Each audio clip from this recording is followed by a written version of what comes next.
Hello everyone, and welcome to the September edition of the Farmer Supply Association Agriculture Report. I'm Randy Kolpechka, agronomist with Farmer Supply Association.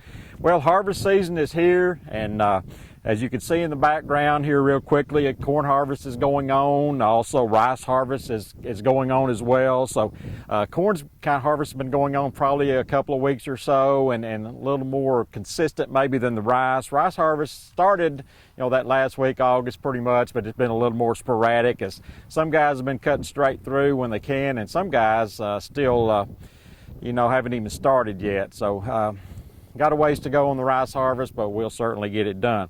We've had some excellent harvest weather. We've had no rain to speak of since the 27th of August. So, guys that have had rice ready have been able to cut straight through, and that's good with the weather we've had. But again, we've got those guys that haven't even started yet. So hopefully this weather is going to give us plenty of chances to get this crop harvested a lot better than last year. Talking about yields. Corn yields that I've been hearing have been really good, so good to hear that. Rice is still hard to get a trend on. I'm hearing a lot of, as we first started cutting rice, I heard a lot of okays, a lot of goods, just general terms like that. Not a bin-busting crop, but not a horrible crop either. The last couple of days I've heard some better yields. We're taping on September 10th. I've heard a little better yields lately from a couple of guys, so that gives me hope that maybe things are going to pick up and we've got a good crop. Going into this harvest season, I thought it was a good crop. I thought it was a better crop than we'd had in a while. Was seeing good grain fill on the heads, but then as we got closer to harvest, I was noticing maybe some of the panicles were a little bit smaller than normal, and I thought that might negatively affect the yield. So I kind of had conflicting thoughts about what I thought how the yield was going to turn out. So anyway, we're still trying to learn that right now. But the temperatures, during pollination and grain fill were really good. I looked back at some of the weather data, and between July 15th and September 1st, which is our primary pollination and grain fill period, we only had 2 days where the high temperature was above 95, and we only had 2 nights where the low temperature was above 75. So those are kind of some thresholds right there that if you can stay below those temperatures, the temperature should not affect you that much. I mean, it may affect you some, but it won't be those devastating effects like some of the years when the lows are around 80 and we get those highs over 100. So I didn't think the temperatures would affect our rice crop very much. I thought it was going to be not affected by the temperature at all, and therefore be a good crop. One other thing that I thought about weather-wise that may affect it negatively was rainfall. Back in May we had 15 days with rainfall, and it was over 9 inches of rainfall, and that affected our pre-flood nitrogen applications and efficiency of that. So I was concerned that maybe that would affect things, and maybe that's what was causing those short panicles to occur, was because we didn't get efficient and proper use of our fertilizer back then. So, those were the things that I was thinking about that could affect things. And again, it's early, so maybe we'll have a good crop. I just don't have enough of a trend right now to be sure on that. Things to consider as we enter September, and things to be thinking about. Again, most of our management practices and things we need to do are done. We're up to harvest, but there's still a few things we need to be thinking of. Probably one thing we still need to be thinking about in this very late rice that's still green is rice stink bugs.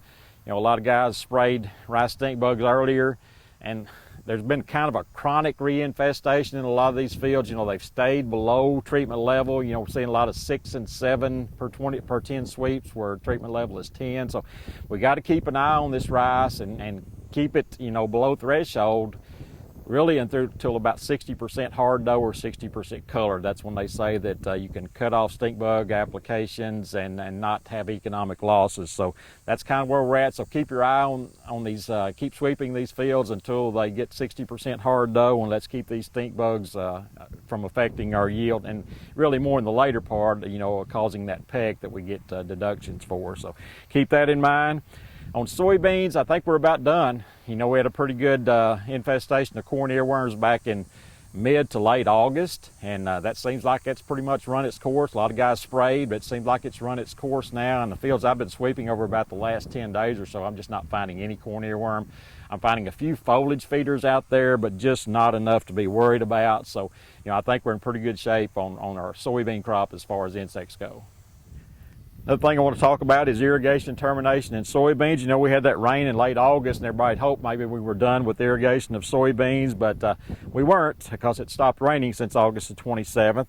So, you know, most people are in the process of watering right now, again, as we tape on the September 11th, 10th, or either just finished watering or in the process right now. So hopefully that'll be it, but we need to be watching those plants and see if they may need another one. And what we look at is, you know, we used to always just look at whether the beans were touching in the pods, you know, R6, but we've learned, you know, several years ago that those beans can still gain several bushels even after that point. So we need to be looking at separation of those seed within that pod from the membrane. There's a little white membrane in the pod, and when they get that 6.5, R6.5 or mature point there, then that soybean will start separating from that membrane, and it's very easy to tell when you open that pod up. So that's what we want, to have good moisture until that point. So let's remember that for irrigation termination of soybeans. If we have to hit them again, you know, go ahead and do it, because there can still be several bushels left there. Another thing I want to talk about is the use of harvest aids in both rice and soybeans. I think we may have talked about salting rice on the past program, but again, still got a lot of people that are going to be considering that on some of this later rice. Two big things here: the moisture of that grain when you salt it, and the other thing is getting it harvested very timely. We want that moisture to be, you know, the book says below 25 for conventional varieties, below 23 for hybrids. I like it even a little lower than that. I like it generally to be in the upper teens to the low 20s when the salt is applied, and I think that's probably the best timing for it. And a very key thing is you've got to harvest within 5 days of putting that salt out. Otherwise, you risk the possibility of over drying that grain, and that really can hurt your milling yield. So again, apply the salt between upper teens and low 20s and get it harvested within about 5 days if at all possible. On soybeans, harvest aids there. Again, we use a lot more harvest aids in soybeans because we're growing these early maturing varieties nowadays, and you know, we want to get them out. We want to have a timely harvest. We want to have good seed quality. We want to have an efficient harvest. So several guys are now using harvest aids like Paraquat on these. So the timing on that is, you know, just like we talked about with the irrigation termination, we want separation of that soybean from that membrane in the pod. We want that to happen, and usually you're going to see some color in those pods at that point. So we want it at least there. Some of the labels may indicate you need to even wait a little bit later than that.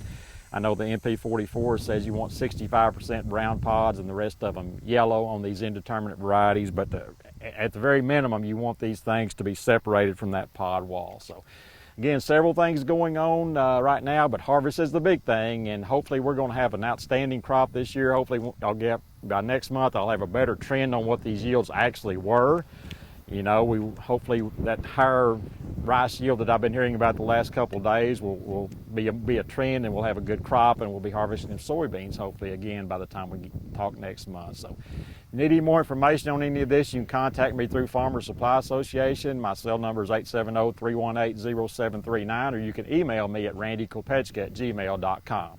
And again, this has been Randy Kolpechka with your September edition of the Farmer Supply Association Ag Right Report.